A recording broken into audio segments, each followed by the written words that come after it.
Jackie, thank you so much. Joining us now from House Oversight, Congressman Byron and former FBI Special Agent John Iannarelli. So good to see you both. Congressman, is it really too coincidental that the Trump indictment came on the same day that you and members of House Oversight read that FBI document alleging Vice President Biden engaged in bribery? Oh, I definitely think it's coincidental. I think this is done on purpose. And let's be very clear, the FBI document, which I was able to review, clearly demonstrates that the human source was in contact with somebody at Burisma. They were paying Hunter Biden, who, by the way, they said several times is stupid. And the entire purpose of paying Hunter Biden and also paying Joe Biden is so that Joe Biden would use his office to get the Ukrainian government to fire the prosecutor looking into Burisma. Joe Biden is actually on tape bragging about getting that prosecutor fired. So that's why I believe that document should be out for the public to see, so that they can actually see what's going on. This is a coincidence, in my opinion. Were you shocked by what you read?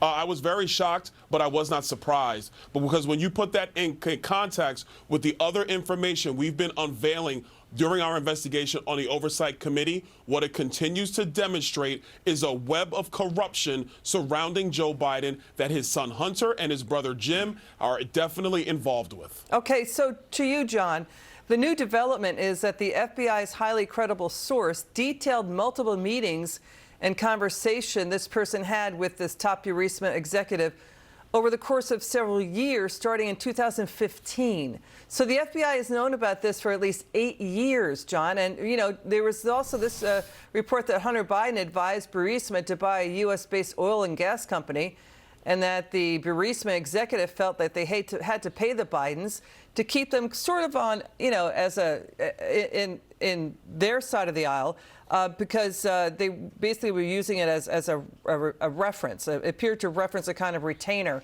Burisma was paying to the Bidens.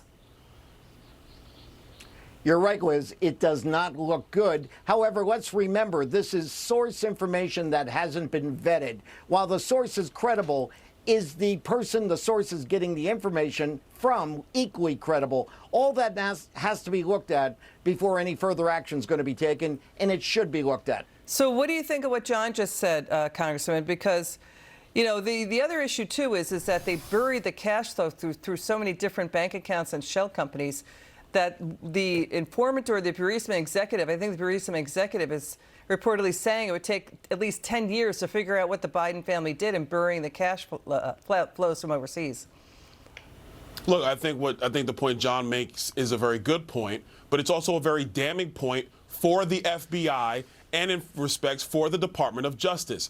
If you've had this information since 2015, there are several documents that speak to this. We already know that there are financial records that the Department of Treasury has about a lot of these business dealings surrounding Hunter Biden and Jim Biden. And we all know the only reason people even give them a red cent is because of Joe Biden's position in our government. If you know this and nobody looks into this, it reeks of the hypocrisy at the FBI and the Department of Justice, where they will literally take phony information from Hillary Clinton to start the Trump-Russia collusion scandal saga, but then this information comes forward and they do nothing. Okay. They put it in a box. It's disgusting. John, final word. I couldn't agree more, but the problem is the FBI answers to DOJ. DOJ leads the way and authorizes everything that the FBI does. We need DOJ to take steps and let the FBI do its job. Got it. Congressman John Iannarelli, thank you so much for joining us. Have a good weekend.